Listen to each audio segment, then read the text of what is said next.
Então vamos lá. Última mensagem dessa série. Uma série que eu amei fazer. Apesar de Deus e meninos não terem vindo em todas.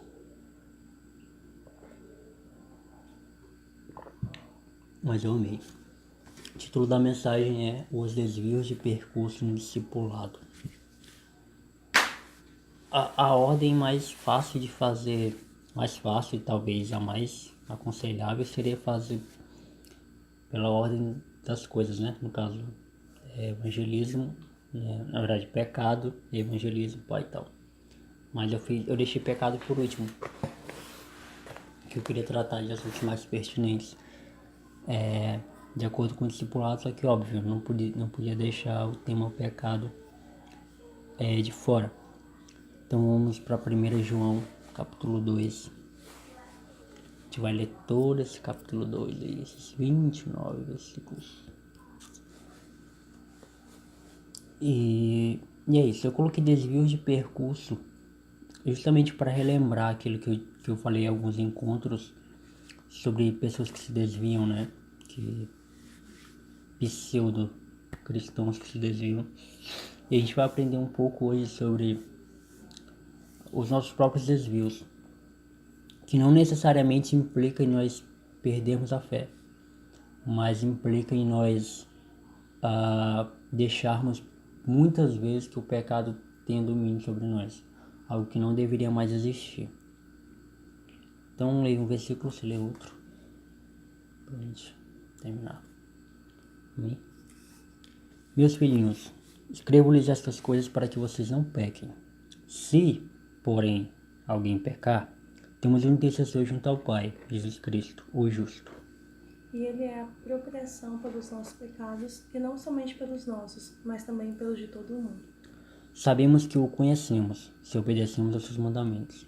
Aquele que diz, eu conheço, e não guarda os meus mandamentos, é mentiroso, e nele não está a verdade. Mas, se alguém obedece a sua palavra, nele verdadeiramente o amor de Deus está aperfeiçoado. Desta forma sabemos que estamos nele. Aquele que diz estar nele, também deve andar como ele andou. Amados, não lhes escrevo um mandamento novo, mas um mandamento antigo, que vocês têm desde o princípio, a mensagem que ouviram. Contudo, um novo mandamento que vos escrevo, o qual é verdadeiro nele e em vós, porque as trevas vão passando e já brilha a verdadeira luz. Quem afirma estar na luz, mas odeia seu irmão, continua nas trevas. Aquele que ama seu irmão permanece na luz, e nele não há tropeço. Mas quem odeia seu irmão está nas trevas e anda nas trevas, não sabe para onde vai, porque as trevas o cegaram. Filhinhos, eu vos escrevo porque os vossos pecados são perdoados por amor do meu nome. Pais, eu lhes escrevo porque vocês conhecem aquele que é desde o princípio. Jovens, eu lhes escrevo porque venceram o maligno. Eu vos escrevi, meninos, porque conheceis o Pai. Eu vos escrevi, pais, porque conheceis aquele que é desde o princípio. Eu escrevi, jovens, porque sois fortes, e a palavra de Deus permanece em vós, e já vencestes o maligno. Não amem o mundo nem o que nele há. Se alguém amar o mundo, o amor do Pai não está nele. Porque tudo que há no mundo, a concupiscência da carne, a concupiscência dos olhos, até me perdi, e a soberba da vida, não vem do Pai, mas sim do mundo. O mundo e a sua cobiça passam. Cobiça, concupiscência. Mas aquele que faz a vontade de Deus permanece para sempre. Filhinhos, esta é a última hora, e conforme ouvistes que vem o anticristo, já muitos anticristos se têm levantado, por onde conhecemos que é a última hora. Eles saíram do nosso meio, mas a realidade não eram dos nossos. Pois se fossem dos nossos, teriam permanecido conosco. O fato de terem saído mostra que nenhum deles era dos nossos. Ora, vós tendes a unção da parte do santo, e todos têm de conhecimento. Não lhes escrevo porque não conhecem a verdade, mas porque vocês a conhecem, porque nenhuma mentira procede da verdade. Quem é o mentiroso senão aquele que nega Jesus Cristo? Esse mesmo é o anticristo, esse que nega o Pai e o Filho. Todo que nega o Filho também não tem um Pai. Quem confessa publicamente o Filho tem também um Pai. Portanto, o que desde o princípio ouviste, permaneça em vós. Se em vós permanecer o que desde o princípio ouvistes, também vós permanecereis no Filho e no Pai. E esta é a promessa que Ele nos fez, a vida eterna. Estas coisas vos escrevo a respeito daqueles que vos querem enganar. quanto a vocês, a unção que receberam dele permanece em vocês. E não precisam que alguém os ensine, mas, como a unção dele recebida, que é verdadeira e não falsa, os ensina acerca de todas as coisas, permaneçam nele como ele os ensinou. E agora, filhinhos, permanecei nele, para que quando ele se manifestar tenhamos confiança e não fiquemos confundidos diante dele na sua vinda. Se vocês sabem que ele é justo, saibam também que todo aquele que pratica a justiça é nascido dele. Amém. Essa orientação de João para a igreja é uma orientação acerca dos pecados, né? E também, pode pôr, e também é uma orientação para que a gente não caia em algumas armadilhas.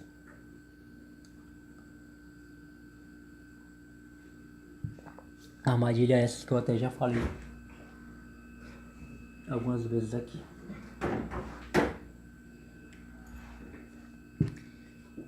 E a gente observa nessas instruções que é uma instrução realmente pastoral, é uma instrução para a igreja. Ele orienta crianças, ele orienta jovens, ele orienta pais, ele orienta adultos.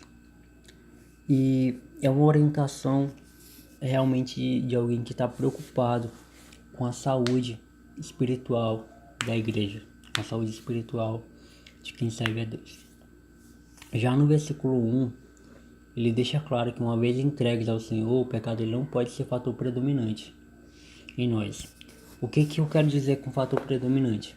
É quando a gente peca, sente prazer nesse pecado e não acha que é pecado e continua fazendo, né? Que nem eu já falei algumas vezes aqui, aquele famoso ditado, né? O pior cego é aquele que não quer enxergar. É a mesma coisa de do pecador, né? Do miserável pecador que sente prazer em pecar. Ele não sente prazer em pecar não porque ele acha o pecado algo bom, não porque ele acha o pecado algo produtivo que vai lhe render frutos, não. Ele sente prazer em pecar porque ele não considera o pecado como algo errado, algo ruim. E hoje mais ainda, a gente está numa tendência onde o certo para você pode não ser o certo para mim, o errado para você pode não ser o errado para mim. Logo, a gente relativiza o pecado, entende? O que é pecado para você pode não ser pecado para mim. Porém, pecado ele não é algo científico que precisa de uma análise. Não, o pecado ele é um desvio de percurso. Ele é um desvio de percurso para aquelas pessoas que não amam a Deus. Pecar significa ignorar, desobedecer, deixar para trás tudo aquilo que Deus propõe. Deus ele tem um plano para nós, ele tem um plano para a humanidade. Deus tinha um plano para Adão e Eva. E o pecado aconteceu quando Adão e Eva recusou esse plano. Quando Adão e Eva disse que não queria. Quando Adão e Eva desobedeceu a Deus. Então, o fator predominante de quem peca é continuar pecando. E o pecado, assim como um câncer, né? Ele come todo o nosso corpo. Ele vai comer toda a nossa alma. Leia o versículo 1. Você tá assim? Leia o versículo 1. Meus filhinhos, escrevo-lhes estas coisas para que não pequem. Se, porém, alguém pecar, temos um intercessor junto ao Pai, Jesus Cristo, o justo. Então, essa é a principal diferença de quem está com Jesus e de quem não está. A orientação de não pecar não é só para cristãos, é para todo mundo. Todo mundo. Porém, a gente tem o que eles não têm. A gente tem um intercessor, que é Jesus, né? A gente tem alguém que levou os nossos pecados sobre ele. A gente não tem mais essa necessidade de estar sob o pecado, de ser escravo do pecado, de que o pecado nos domine, de que o pecado dite aquilo que a gente precisa ou não fazer, né? Segundo ponto é que Cristo é quem nos limpa e é o nosso referencial de vida. Deixa eu tirar esse negócio aqui.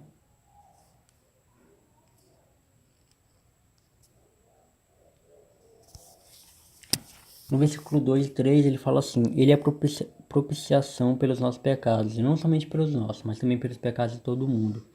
Foi isso que eu quis dizer, né? O Jesus, ele... O, o pecado em si só tem um antídoto, sabe? Só tem uma cura para ele, que é Jesus. Então, ele é propiciação pelos pecados de todo mundo nesse sentido, sabe? Tem pessoas que vão usar esse texto e vão falar, tá vendo como Jesus morreu por todo mundo? Ele perdeu o pecado de todo mundo, mas não é isso que o texto está falando. O texto está falando que ele é propiciação pelos nossos pecados. Ou seja, o autor ainda enfatiza, não somente pelos nossos, ou seja, não é que ele só tem poder para curar os pecados dos eleitos, não, ele tem poder para curar os pecados de todo mundo. Porém, nem todo mundo sente vontade ou sente prazer em que Jesus seja o seu referencial. No versículo 3 ele fala, sabemos que o conhecemos se obedecemos aos seus mandamentos. Observa que tem um paradigma legal aí nesse ponto. O que me leva a crer que o pecado ele é uma quebra de obediência, ele é uma desobediência, né? Todo pecado, toda desobediência é um pecado, né? E todo pecado ele começa de uma desobediência, todos os pecados. Ah, se eu peco na área sexual, é uma desobediência do que aquilo que Jesus pede da minha santidade nessa área, entende? Deus estipulou que o sexo fosse feito no casamento por pessoas que se amam. E o que eu faço? Eu desobedeço isso. Quando eu peco no exagero a bebida alcoólica, por exemplo, eu estou desobedecendo. Por quê? Porque Deus criou aquilo para ser feito de forma agradável, de forma justa, de forma honrosa, de forma madura, de forma coerente. E eu pego aquele deturpo, uso da minha maneira, da maneira que eu quero, da maneira que eu acho melhor. Então todo pecado ele vai ser uma desobediência. E se a gente fala que conhece Jesus, se a gente fala que crê em Jesus, e a gente não obedece aquilo que ele estipulou, e vamos lá, e quando eu falo obedece, não é que Deus seja um doutrinador, mandando a gente seguir uma série de regras, e a gente tem que seguir aquelas regras, sabe, de ponta a cabeça, não. Não é isso. Esse obedecer me lembra muito um obedecer de pai, por exemplo. A gente não faz as coisas que o nosso pai não quer que a gente faça, não é porque a gente tem medo do castigo, não, é porque a gente tem medo de desapontá-lo. E é assim até hoje, né? A gente cresce adulto já e a gente evita fazer certas coisas que desagradam nossos pais. A mesma coisa é diante de Deus. A gente diz conhecer a Deus, a gente diz amar a Deus, mas se a gente continua desobedecendo Ele, então a gente não está amando, né? A gente não está obedecendo. E eu vou chegar nesse ponto já já. Mas esse desvio de percurso que eu quero tratar, baseado em 1 João 2, é exatamente aquilo que a gente mais tem dificuldade, né? Existem pecados que a gente tem bastante dificuldade em tratá-los. E às vezes a gente questiona, né? Eu, pelo menos, me questiono. Caramba, será que eu nunca vou conseguir abandonar isso? Será que eu vou viver por resto da vida praticando isso? Eu não vou nunca, será que abandonar isso? Isso acontece, tá? A gente não está isento de pecar. No versículo 1 ele já diz isso, né? Se alguém pecar, temos um intercessor junto ao Pai, que é Jesus Cristo. Então, a gente não está isento de pecar. Obviamente que o legal, né? Que o correto seria que a gente não pecasse mais. Uma vez entregues a Jesus, que a gente não pecasse mais. Mas a gente sabe que o nosso corpo ele é corruptível. Então a gente vai acabar pecando. Só que o ponto, gente, o ponto, Cris, de, de pecar com Jesus e pecar sem Jesus, é que esse pecado, ele não pode em momento algum ser um motivo ou ser uma razão para que todo o resto que Jesus fez por nós seja anulado, sabe? O que acontece com muita gente que se diz desviadas por aí. São pessoas que dizem, professam, né, que gritam para todo canto que tiveram encontro com Jesus, mas nos seus primeiros vacilos, nos seus primeiros pecados, aquilo ali acaba que sendo maior do que o encontro dela com Jesus. Então, Isso aí já não é nem um desvio. Isso aí é uma enganação, é uma encenação, sabe? É a mesma coisa quando um ator tá fazendo um papel, por exemplo. Ele vai fazer um papel por aquele tempo. Quando ele sair daquele período ali de gravação, quando ele sair daquele período ali de apresentação, ele vai voltar a ser quem ele é. Porque ele não pode ser personagem a vida toda. Ele não pode ser personagem na sua vida rotineira, na sua vida dentro de casa, na sua vida no trabalho, não. Ele tem que ser personagem somente ali. Ele só vai conseguir ser personagem ali. Lá fora ele não vai conseguir enganar ninguém. A mesma coisa é quem fala que ama Jesus, quem fala que se entregou a Jesus, que é uma nova criatura agora, e não dá muito tempo tá de volta sendo escravo do pecado, de novo, né? E aí a gente atribui para essas pessoas um nomezinho bonitinho de desviado, né? Sendo que não existe isso, né? A própria Bíblia diz que não existe isso. A gente vai chegar nesse ponto. Então, uma vez que Cristo nos limpa, a gente vai ter, ter pecados, ter vacilos ainda. Vai. A diferença é que agora nós temos um referencial, nós temos para quem olhar. Diferente de quando a gente estava lá no pecado, lá no mundo, que o nosso referencial era nossas riquezas, era nossa família, era o nosso filho, por exemplo, o nosso referencial era qualquer outra coisa que não nos salva, né? É uma coisa que eu sempre converso com os meus amigos. Aonde o teu maior objetivo de vida, mano, a tua maior expectativa, aquilo que tu mais sonha, aquilo que tu mais almeja, aquilo que tu mais quer, se tu colocar toda a tua vida nisso, isso vai ser teu referencial. Só que aí eu te pergunto, isso aí te salva? E quando eu falo te salva, pensa em todas as situações de vida ou morte que tu pode passar, pensa em todas as situações de céu e inferno que tu pode passar e olha ver se isso te salva. Então a gente percebe que não existe nada no mundo, não existe nada que seja terreno, não existe nada que seja temporal que possa nos salvar, né? Somente Jesus. Jesus é o que nos salva de nós mesmos. Esse já é o primeiro ponto. Ele salva a gente dos nossos próprios egoísmos. Então, esse é um ponto bastante interessante. Então, ter Jesus como um referencial, tem que correr. Ter Jesus como referencial é a gente saber que mesmo em pecado, mesmo passando por vacilos, mesmo passando por desencontros na fé, a gente vai ter para quem olhar, a gente vai ter para quem recorrer, a gente vai ter como falar: Jesus, perdoa, o Senhor sabe do quão miserável eu sou, do quão errado eu sou, do quanto eu preciso do Senhor, eu dependo do Senhor, para que o Senhor me ajude. Próximo ponto. Conhecer a Cristo é obedecê-lo. Existem formas de conhecer pessoas e existe uma forma também de conhecer Jesus. Tá? Conhecer Jesus, você pode olhar, mano, de Mateus a João, todos os evangelhos.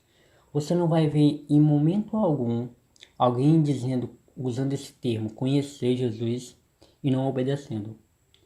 Foi assim com a mulher que foi apedrejada, que ia ser apedrejada. Ela conheceu Jesus e Jesus falou: vai, não peques mais, né? Foi assim com a mulher que limpou os pés de Jesus, né? Com perfume lá. E ele falou: ó, em todo o mundo, esse ato que você fez de generosidade vai ser anunciado. Onde meu evangelho for anunciado, o seu ato vai ser reconhecido. E foi assim com Zaqueu, né? Ele devolveu tudo que ele tinha pegado. Então, conhecer Jesus é obedecê-lo. É automático isso. Conhecer Jesus não é conhecer os seus ensinamentos, é uma outra coisa. Conhecer os ensinamentos de Jesus é uma coisa, né? Todo mundo conhece, todo mundo tem alguma coisa de Jesus para contar. Outra coisa é conhecer a Jesus de fato, né? Tem até músicas, né? Tem até as pessoas que falam: antes eu te conhecia, de eu ouvir falar, agora eu te conheço, porque eu vivo, pá. Então, conhecer Jesus de ouvir falar não é conhecer Jesus, é conhecer os ensinamentos dele. É conhecer o que as pessoas dizem sobre ele. Entende? É, por exemplo, tu conhece a Cris? Eu já vi ela. Eu já ouvi falar dela, mas não conhece a Cris, em fato. Entende? Então, com Jesus é a mesma coisa. Então, dizer que conhece Jesus e não obedece é uma mentira. Enquanto eu bebo água aí do 4, 5 e 6. Aquele que diz, eu conheço, mas não obedece aos seus mandamentos, é mentiroso, e a verdade não está nele. Mas se alguém obedece a sua palavra, nele verdadeiramente o amor de Deus está aperfeiçoado. Desta forma sabemos que estamos nele. Aquele que afirma que permanece nele deve andar como ele andou. A gente já tá chegando no objetivo que eu quero chegar. Aquele que afirma que permanece nele deve andar como ele andou. Isso tem muita coisa para falar sobre a gente, mano. Muito. A gente conhece que uma pessoa é salva, a gente conhece que uma pessoa anda com Jesus pelos frutos, né? Do Espírito. A própria Bíblia ela já deixa claro isso. De como a gente pode conhecer alguém que anda com Jesus. E aqui tem mais um ponto crucial de como a gente conhece alguém. Aquele que diz que está em Cristo, né? Aquele que diz que é uma nova criatura, que se converteu, deve andar como ele andou. Então deve ter características muito eminentes, deve ter características muito transparentes da glória de Deus, né? Deve ter características muito parecidas com as de Cristo, né? E basta você conhecer um pouco dos evangelhos, basta você conhecer aquilo que Jesus quer de nós, que você olha para a vida de fulano. Então, o maior erro da nossa geração, eu acho que não só da nossa geração, mas da humanidade em si, é não achar que se parecer com Jesus é o suficiente, né? Todo mundo pensa, todo mundo sabe que Jesus foi um grande homem, pai e tal, mas ninguém quer parecer com Jesus. Porque parecer com Jesus, se parecer com Jesus exige algo de nós que nós não estamos dispostos a abrir mão, que é abrir mão da nossa própria personalidade, né? Muita gente quer ser santo, muita gente quer ser mais sábio, muita gente quer ser mais santo em si. Mas pouca gente tá disposta a abrir mão de quem verdadeiramente é. O primeiro ponto, mano, de quem conhece Jesus é esse. É abrir mão de quem é, sabe? Ou ao menos abrir mão de uma percepção de quem é, sabe? Uma percepção de que, ó, eu até o presente momento eu achava que eu era isso, mas não sou. Isso acontece com todo mundo. Por exemplo, o cara casa. Poxa, eu sou um outro homem. O cara tem filho. Pô, eu sou um outro homem, sabe? Não sou mais aquilo que eu achava. Com Jesus é a mesma coisa. E isso custa muita coisa da gente. Isso custa a nossa vida, né? A gente aprendeu na semana passada. Isso custa a nossa vida. A gente está vivendo uma nova vida, uma vida com Deus, uma vida com Cristo. Eu lembro dos meus passos de conversão, que a minha conversão, ela foi, eu acho, 2 anos e pouco. Só conversão, 2 anos e pouco. Até eu chegar ao nível de, não, agora eu estou com Cristo, né? Durou 2 anos e pouco. E eu lembro que nesse período de conversão, eu tinha muitas crises de identidade, sabe? Eu tinha muitas, caraca, mano, quem eu sou? Isso tem que acontecer, mano. Isso tem que acontecer. Se você encontra alguém que se diz que se converteu, eu tô na igreja agora, pá, mas que não tem isso, que você não consegue perceber isso na pessoa, que ela não mudou. Ela não mudou, ela simplesmente adotou um novo lugar para ir, ela simplesmente encontrou um novo grupinho, um grupinho religioso e tá seguindo, mas ela continua sendo a mesma pessoa, sabe? Ela não é uma nova criatura. Porque na cabeça dela, uma nova criatura é deixar coisas e não abraçar coisas. E com Cristo não é assim. Ser uma nova criatura envolve também deixar coisas. Mas não significa unicamente isso, não significa necessariamente isso. A gente vê exemplos de pessoas que se converteram e não precisaram deixar de abrir mão da sua profissão, não precisaram deixar de ser em status, né, digamos assim, quem eram, mas passaram a ter atributos. Exemplo, a pessoa nunca foi paciente. Ela conheceu Jesus e agora ela é uma paciência em pessoa. Isso é uma prova de uma pessoa que conheceu Jesus. Isso é uma prova de alguém que entendeu que quem ela era não condiz com quem ela é agora, sabe?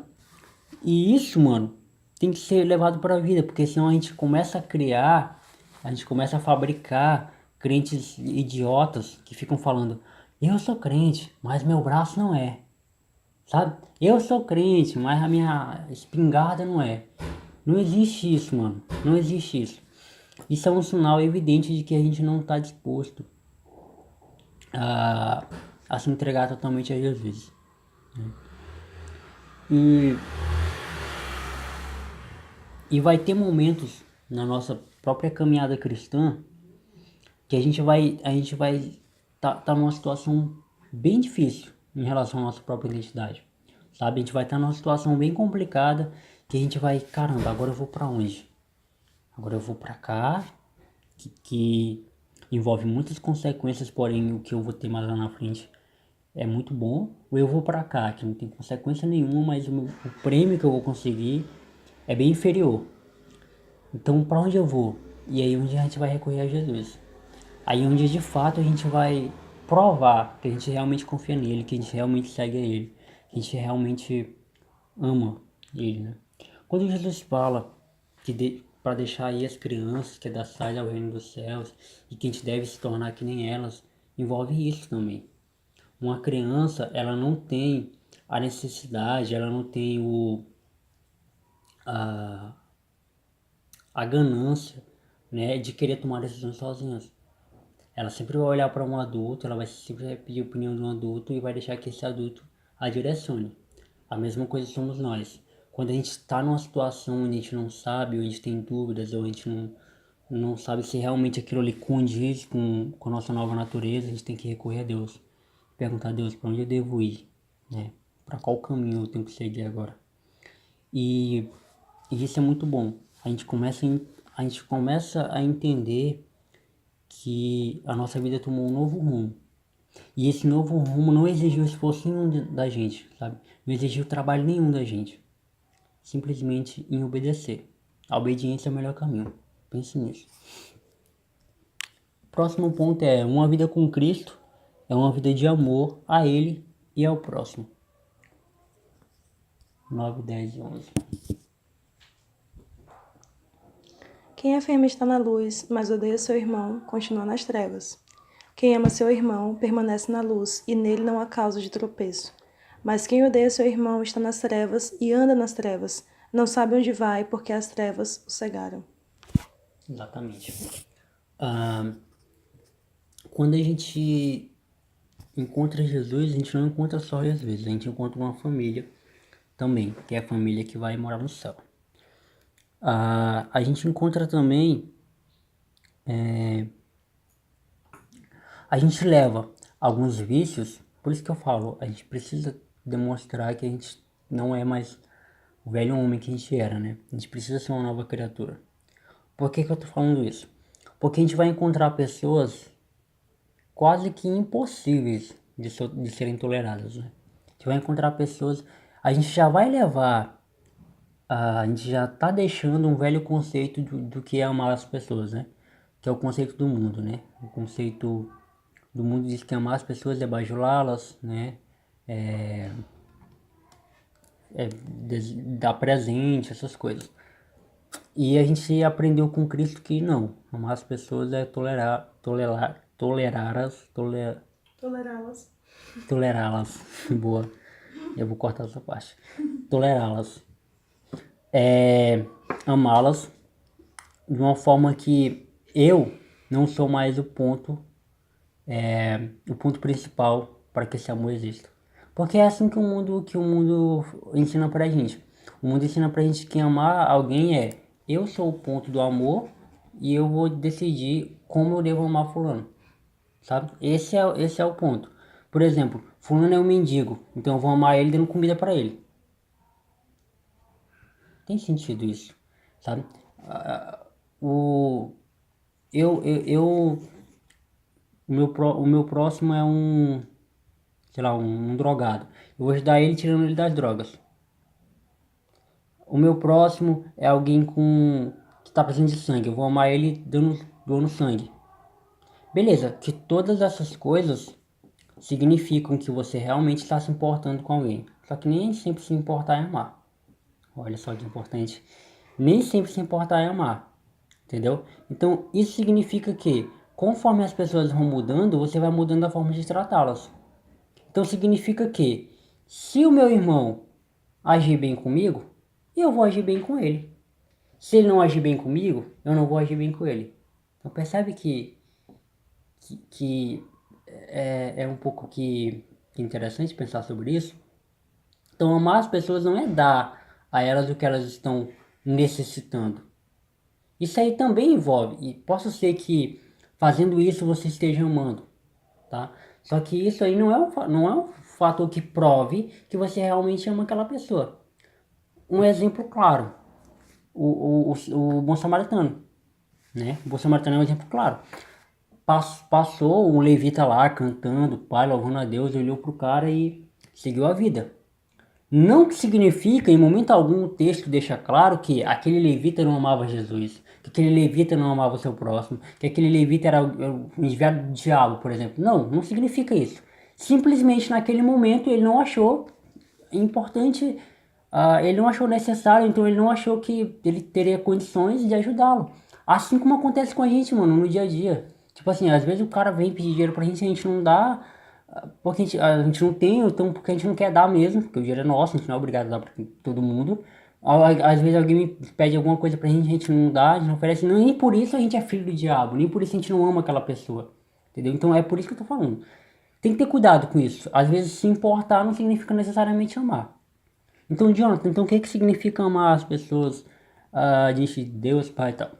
Amar as pessoas significa que quer elas me retribuem ou não, quer elas me amem ou não, quer elas desejam meu bem ou não, quer elas vão me ajudar ou não quando eu precisar, eu olho para ela como alguém que necessita de um cuidado, necessita de um abraço, necessita de amor, necessita de um amigo. E isso vai implicar em todas as áreas da minha vida, em todas as áreas da vida dela, eu ser um suporte. Que ela acordando de mau humor, de bom humor ou não, eu vou estar sempre ali, com um olhar de amor, com um sentimento de amor por ela. Entendeu? Esse que é o ponto. Esse que é o ponto. Gente. Nem sempre a gente vai estar disposto a ajudar as pessoas em todas as necessidades dela. E isso o mundo deturpa, né? O mundo deturpa. A gente pega várias pessoas que fazem caridade, fala, olha como essa pessoa é boa, sei o que, pai, tal. Às vezes a pessoa tem muito dinheiro e ela precisa dar um rumo pra esse dinheiro, sabe? Não é porque ela tá sendo boa, caridosa, não, é porque ela tem muito dinheiro e ela precisa, como ela tem a receita, né, pra comprovar lá o que ela fez no final do ano ela tem que comprovar a renda, ela tem que dar um destino para essa rua, ou para essa rua, para esse dinheiro. Então, nem sempre se importar é amar. Às vezes você se importa só por causa da circunstância, ou só porque você sente pena, ou só porque você tem medo de que aquilo aconteça com você e ninguém te ajude. O amor, ele não, sabe quando o apóstolo Paulo fala lá, o amor ele não olha, sabe? O amor ele não olha para quem está sendo amado, ele não tem esse sentimento de que se um dia eu precisasse, eu queria que alguém fizesse isso por mim também. Isso aí já não é amor, isso é interesse. Então o amor ele não é interesseiro. O amor é dar sem esperar nada em troca. Sabe? Então quem odeia o seu irmão está nas trevas e anda nas trevas. Não sabe para onde vai porque as trevas o cegaram. Tem gente que fala que o oposto de amor é a indiferença, né? Não é o ódio, né? Pode até ser que seja, mas quando o apóstolo João fala que quem odeia seu irmão está nas trevas, é que ele tá envolvendo exatamente isso que eu estou falando. O que significa odiar o meu irmão? É diante da circunstância, né? Diante daquela importância que eu dou para ele, eu ignorar totalmente a situação dele. Porque possa ser que eu não consiga ajudar o meu irmão. Possa ser que eu não consiga ajudar o meu irmão. Mas eu vou amá-lo. E de que maneira eu vou amá-lo? Me dedicando para que eu consiga ajudá-lo, sabe? Por isso que eu falo, às vezes você pode se importar com alguém, né? A pessoa está precisando, por exemplo, uma folha para fazer chá, por exemplo. Eu sei onde tem, ali em fulano de tal, pai, tal, vai lá, ela vai te ajudar, sei o que, pai, tal. Beleza, me importei com aquela pessoa, demonstrei que me importei. Só que eu não tô nem aí se ela vai tomar ou não chá. Eu apenas falei porque eu quero que ela saiba que eu sei onde tem o remédio, sabe? Agora se amar é diferente. Eu posso não saber, eu não sei o que é bom pra isso, mas peraí, eu vou ligar pro meu amigo aqui e vou procurar saber onde tem. Aí, mano, sabe onde tem, pá, conseguir um remédio, pô, mano, você tomou o remédio, você tá bem, pá, e tal, como é que tá? Isso é amar, sabe? Amar é querer que a pessoa fique bem independente de como. Amar é querer que a pessoa esteja bem independente que seja você ou não o causador desse bem pra ela, sabe? Isso é importante. Tem uma música do Chute Foot que eu gosto muito, que é Let Me Go, acho que é o nome da música. Que tem uma frase que a tradução é: eu te amo o suficiente pra te deixar ir, sabe? Esse aqui é um dos significados do amor, né? Amar o suficiente pra deixar que a pessoa nem se importe com você. Próximo ponto. Nós não somos mais escravos do pecado. Isso é muito importante, viu? 12, 13 e 14. Filhinhos, eu vos escrevo porque os seus pecados foram perdoados, graças ao nome de Jesus. Pais, eu lhes escrevo porque vocês conhecem aquele que é desde o princípio. Jovens, eu lhes escrevo porque venceram o maligno. Filhinhos, eu lhes escrevi porque vocês conhecem o Pai. Pais, eu lhes escrevi porque vocês conhecem aquele que é desde o princípio. Jovens, eu lhes escrevi porque vocês são fortes e em vocês a palavra de Deus permanece e vocês venceram o maligno. Observa que em todos os pontos ele fala que a gente venceu, em todos os pontos ele fala que a gente não é mais escravo do pecado, ele fala que a gente não precisa mais depender dos nossos próprios esforços e tudo mais. Isso acontece com quem conhece Jesus, mano. Quem conhece Jesus, ele não tem mais o pecado como algo que vai os conduzir. E outra coisa, nós temos atributos, características mesmo, que devem ser utilizadas para glorificar a Deus também. Por exemplo, como eu posso glorificar a Deus sendo solteiro? Nossa, de muitas formas, sabe? Você pode glorificar a Deus sendo solteiro, estudando, trabalhando, se dedicando, se tornando uma pessoa namorável, né? Como assim se tornando uma pessoa namorável? Uma pessoa que as pessoas possam olhar para você e sintam prazer em estar perto e que sintam vontade de realmente, ó, essa pessoa ela é uma pessoa diferente, sabe? Pessoa namorável, uma pessoa que está aberta a ter um compromisso sério com alguém. Cuidando das pessoas, né? Porque quando você está solteiro você tem mais tempo. Se dedicando mais à palavra de Deus, se dedicando mais a orar, se dedicando mais a ler a Bíblia, coisa que você faz pouco quando tá namorando. Enfim, como é que eu posso glorificar a Deus estando namorando? Nossa, de muitas formas. Primeiramente, santidade, né? Provando, mostrando para Deus que aquilo ali não vai tirar o teu foco, que é Ele, sabe? Sendo uma pessoa mais honesta, sendo mais maduro, né? Você está se preparando ali para um futuro casamento com aquela pessoa, sendo uma pessoa mais amigável, mais amorosa, menos rancorosa, menos, como é que eu posso dizer? Menos egoísta também, porque agora você está compartilhando sua vida com alguém. Como é que eu posso glorificar a Deus sendo casado? Nossa, de muitas formas, e assim sucessivamente. A gente, todas as áreas da nossa vida, nós temos uma maneira de glorificar mais a Deus. Isso é interessante porque quanto mais atributos nós temos, mais maneiras nós temos de glorificar a Deus. Isso é bom, sabe? Hoje eu tenho várias maneiras de glorificar a Deus, como funcionário, né? Futuro funcionário que eu sou, como estudante, como alguém que ministra na igreja, né? Na adoração livre, como filho, sabe? Como um amigo. Olha as tantas formas que eu já tenho de glorificar a Deus. Quando eu casar, como namorado, né? Quando eu casar, eu vou ter mais formas, né? Como esposo, como pai, como... E isso é bom, sabe?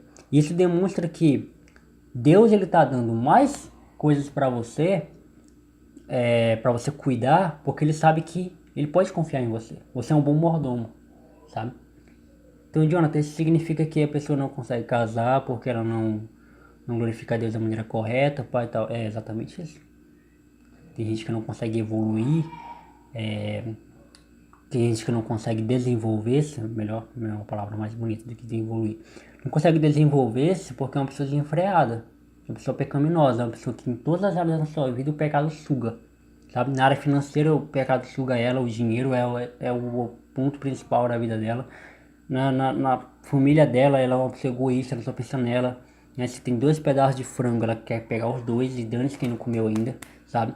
Então isso aí, Deus ele não vai olhar pra uma pessoa dessa, sabe? Ele vai deixar ela sozinha pro inferno, né? Então, próximo ponto, não podemos mais amar o mundo. Esse ponto é interessante, mano. Deixa eu ler aqui pra... Vou ler um por vez. Não ame o mundo, nem o que nele há. Se alguém amar o mundo, o amor do Pai não está nele. A palavrinha aqui para mundo é cosmos, né? No hebraico. Cosmos significa exatamente mundo, né? E o que significa não amar o mundo? Não amar o mundo é não amar as coisas terrenas, né? Não amar aquilo que pode ser facilmente destruído, né? Aquilo que está lá em Mateus, né? O que a traça pode roer, o que pode ser facilmente, o que pode acabar facilmente. Então não ame o mundo nem o que nele há. Coisas são coisas que a gente costumeiramente ama, né?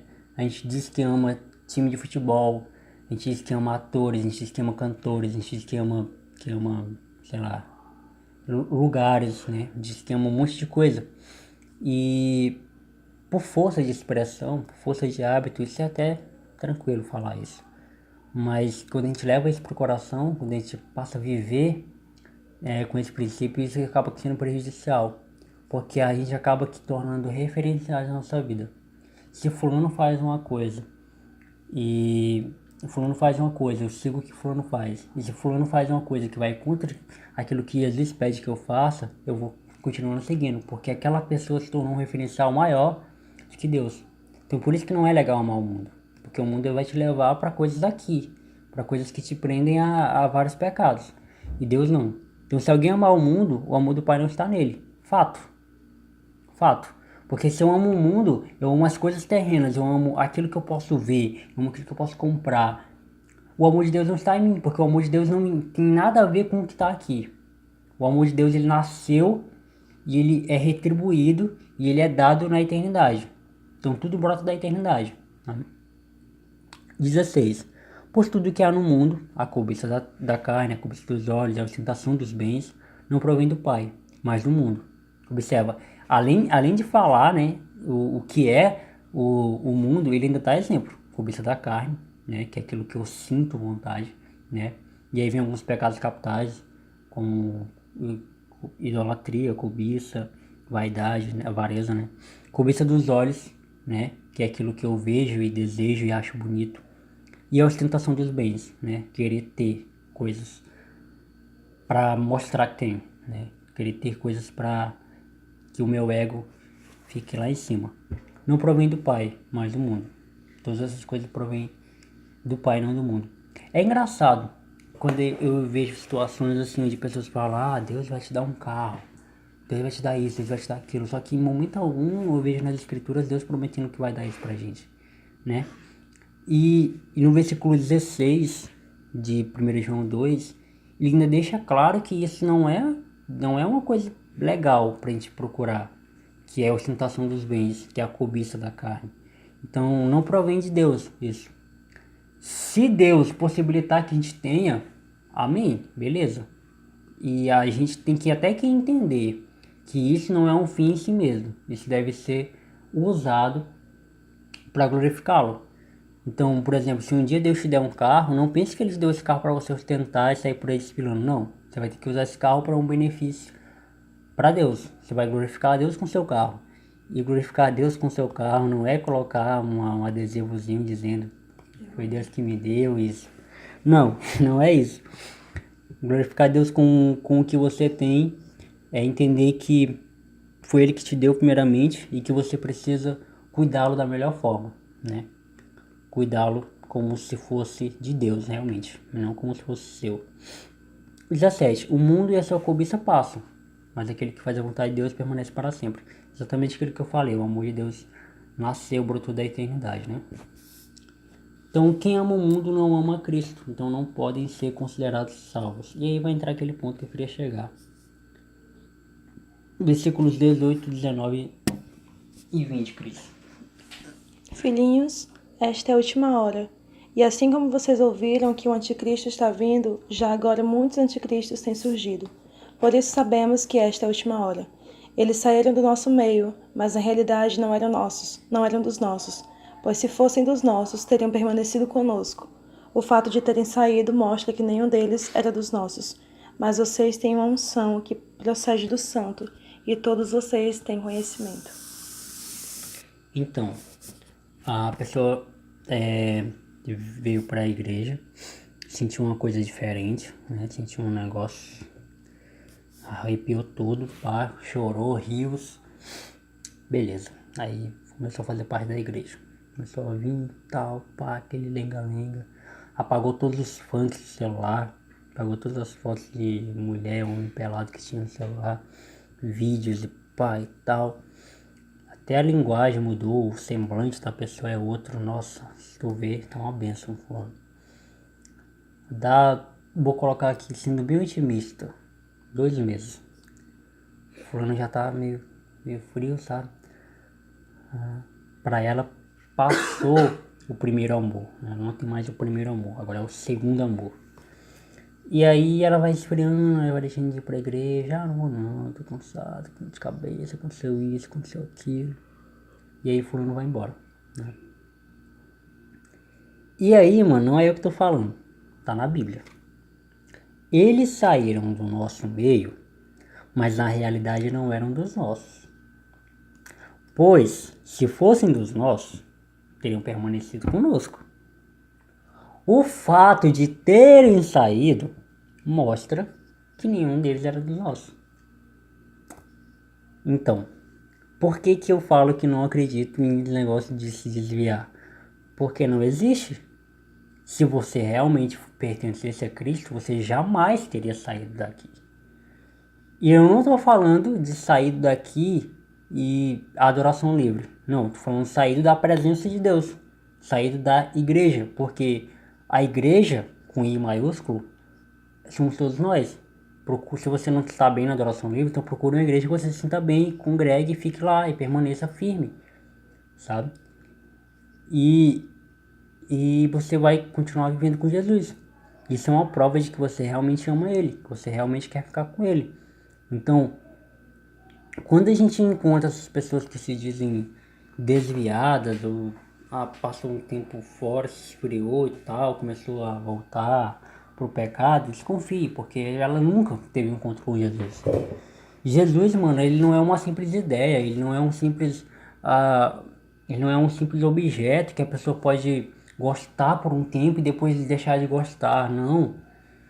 Jesus, ele é um salvador das nossas almas. Ele é um salvador das nossas vidas. Então, quando ele nos salva, ele salva totalmente.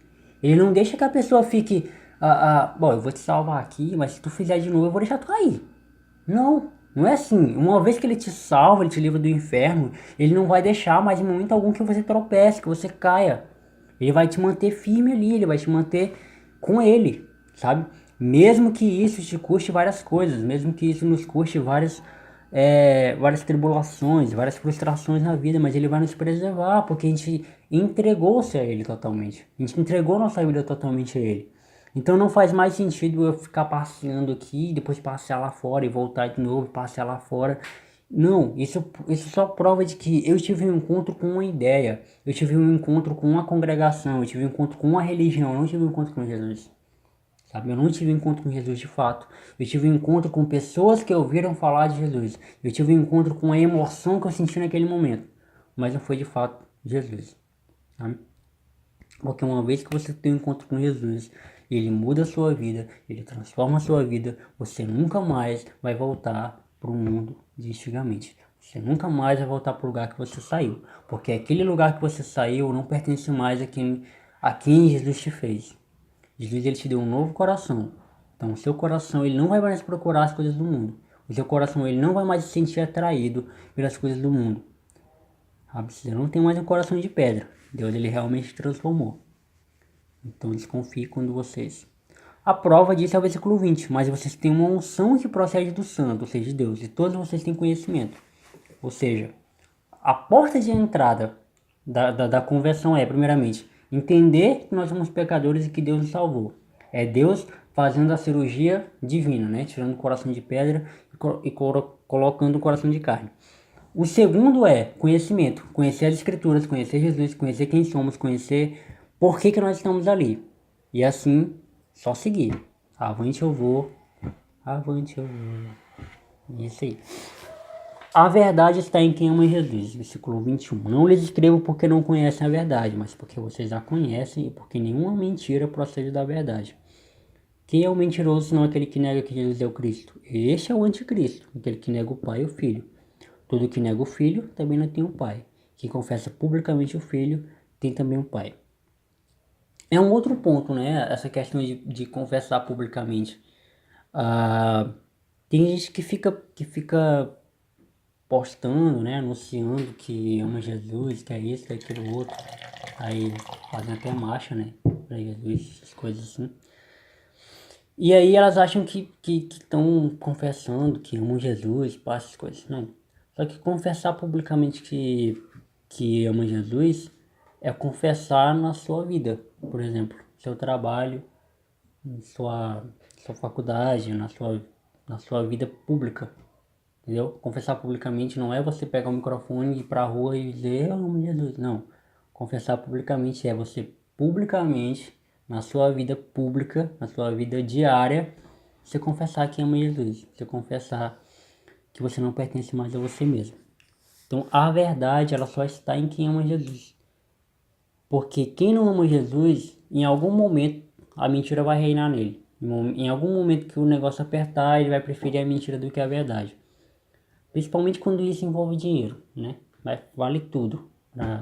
Vale mentir, vale até matar a mãe para ganhar dinheiro. E para encerrar, o amor a Deus gera vida, paz e liberdade. Esses últimos versículos são muito bonitos. Ó. Quanto a vocês, cuidem para que aquilo que ouviram desde o princípio permaneça em vocês. Se o que ouviram desde o princípio permanecer em vocês, vocês também permanecerão no Filho e no Pai. É aquilo que eu falei, né? O encontro com Jesus, ele envolve isso. Ele envolve em você colocar aquela musiquinha lá, né? A sua palavra escondida no meu... Para eu não pecar contra ti. 25. E esta é a promessa que ele nos fez, a vida eterna. Mais um ponto, para a gente confiar que nós não temos esse negócio de ficar se desviando. Nós temos a vida eterna. Ao se converter, no momento que Jesus transforma a nossa vida, ele entra na nossa vida, a gente já ganha automaticamente a vida eterna e o Espírito Santo, né? Esse negócio de que o batismo no Espírito Santo é quando eu falo línguas, não. Você, quando se converte, automaticamente você já ganha o Espírito Santo. Quando Deus tira o coração de pedra e coloca um coração de carne, Deus já está colocando o Espírito Santo em você, né? Você agora não depende mais de você mesmo, você é uma nova criatura. Então, uma nova criatura precisa de um novo espírito, sabe? Esse Espírito Santo ele vai servir para quê? Vai servir para te lembrar que você não é mais aquele velho homem, vai servir para te alertar quando você estiver em pecado, vai servir para te lembrar que você precisa orar, vai servir para te lembrar que você precisa ler a Bíblia, vai servir para te lembrar que você precisa amar as pessoas. Isso é o Espírito Santo, é aquilo que nos incomoda. Qual foi que eu li? Tá, 26. Escrevo-lhes essas coisas a respeito daqueles que os querem enganar. Quanto a vocês, a unção que receberam dele permanece em vocês, e não precisam que alguém os ensine. Mas, como a unção dele recebida, que é verdadeira e não falsa, os ensina acerca de todas as coisas. Permaneçam nele, como ele os ensinou. A gente tem a Bíblia, né? A gente precisa ler a Bíblia frequentemente, diariamente, para que Deus fale conosco e a gente aprenda com ele, para que os ensinos do mundo lá fora, os ensinos de pastores famosos que tem por aí pelo YouTube, não deturpe aquilo que a palavra diz, né? Então a gente precisa ter uma intimidade com a Bíblia a ponto de, quando alguém falar alguma coisa para mim, eu falar, isso aí tá estranho. Na Bíblia não tá assim não, na Bíblia tá diferente. Então a gente tem que ter essa sensibilidade em ouvir a palavra. Filhinhos, agora permaneçam nele para que, quando ele se manifestar, tenhamos confiança e não sejamos envergonhados diante dele na sua vinda. Mano, isso aqui é legal. Lembra que lá atrás ele falou que tinha pessoas que saíram, né? Porque não eram nossos, tal, tá. E aqui no 28 ele reforça isso, ele fala, ó, permaneçam nele, em Cristo, né? Para que quando ele se manifestar, ou seja, para quando ele voltar, a gente tenha confiança e não sejamos envergonhados diante dele. O que que isso remete? Lembra daquela passagem que Jesus fala que vai ter pessoas no fim dos tempos que vai falar, Jesus, mas no teu nome profetizamos, no teu nome, né? E o que que Jesus vai falar? A parte de mim, malditos, nunca os conheci. Então, é essa vergonha que ele está falando. As pessoas vão ser envergonhadas a esse ponto. Elas vão chegar para Jesus querendo, olha aqui tudo que eu fiz pela obra, né? Pela obra. Pai, Jesus vai olhar para a pessoa e falar, ó, nunca. Teu nome não tá na lista, mano. Nunca te vi. Então é exatamente isso que ele está falando. 29. Se vocês sabem que ele é justo, saibam também que todo aquele que pratica a justiça é nascido dele. Então, não tem como praticar a justiça se nós não formos nascidos de Deus. Porque, mas é a mesma coisa da mentira. Uma hora ou outra a gente vai praticar a injustiça se a gente não tiver Deus como referencial. Que Ele é um Deus de amor, é um Deus de justiça. Encerramos com 55 minutos.